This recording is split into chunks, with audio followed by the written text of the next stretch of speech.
Hey there, and welcome to HisTime365.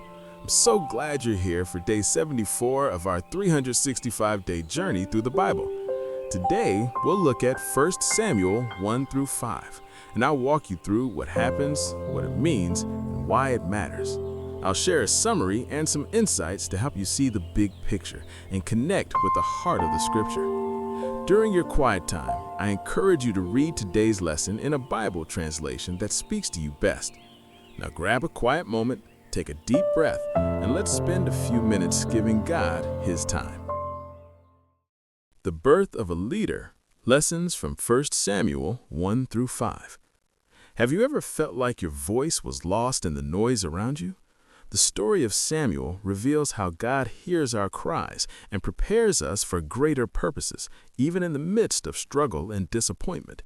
In this segment, we dive into the first 5 chapters of 1 Samuel, where we see the incredible journey that begins with one woman's desperate prayer. The narrative begins with a woman named Hannah, who is deeply troubled because she cannot bear children.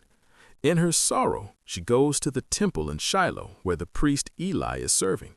With tears streaming her face, she prays fervently, promising God that if He grants her a son, she will dedicate him to the Lord's service.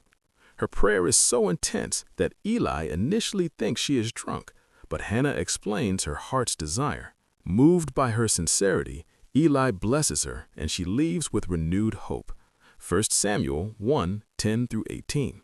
Hannah's prayer is answered, and she gives birth to a son named Samuel.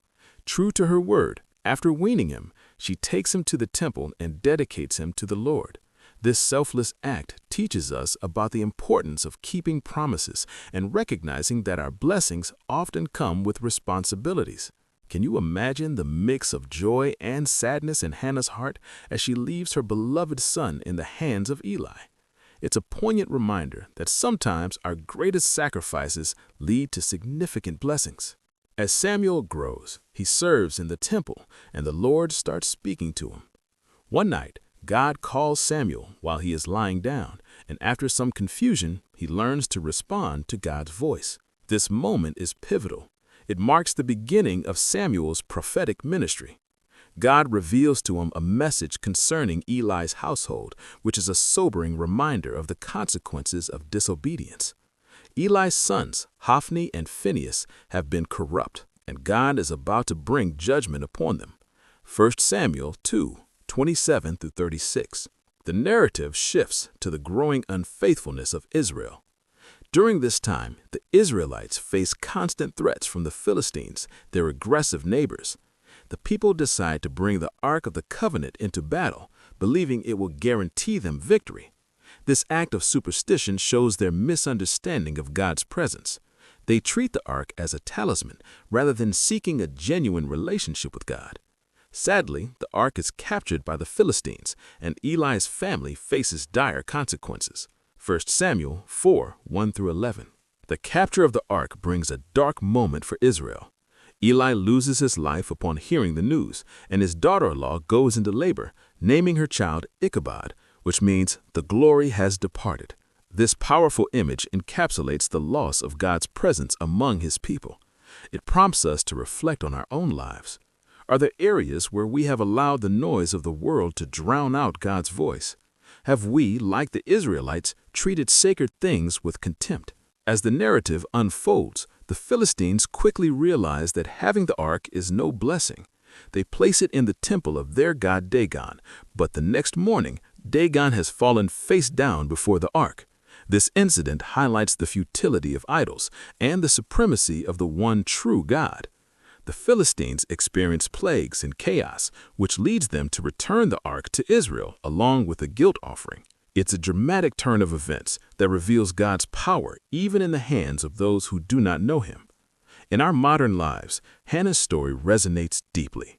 Many of us have dreams or desires that seem out of reach, be it a career aspiration, a longing for children, or even spiritual breakthroughs.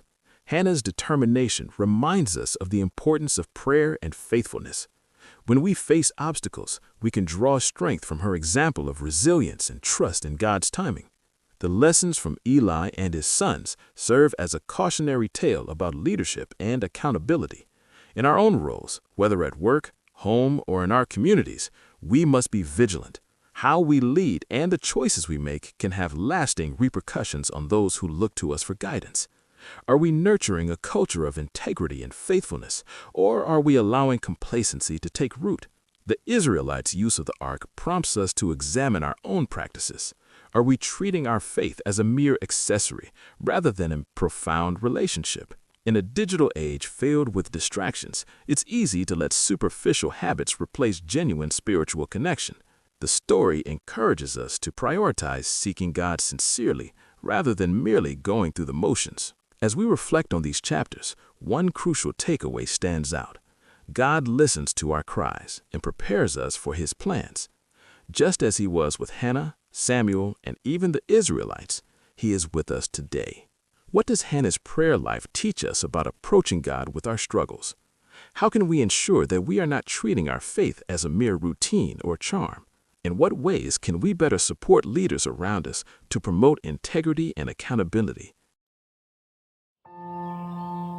Thanks so much for joining me today for HisTime365.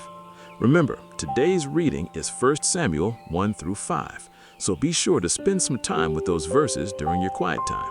Tomorrow, we'll be diving into 1 Samuel 6 through 8, so feel free to read ahead if you'd like to prepare. If you enjoyed this time together, don't forget to like, subscribe, and tap the bell so that you never miss a day on this journey. I'll see you right here tomorrow for day 75. Until then, stay encouraged, and thank you for giving God His time.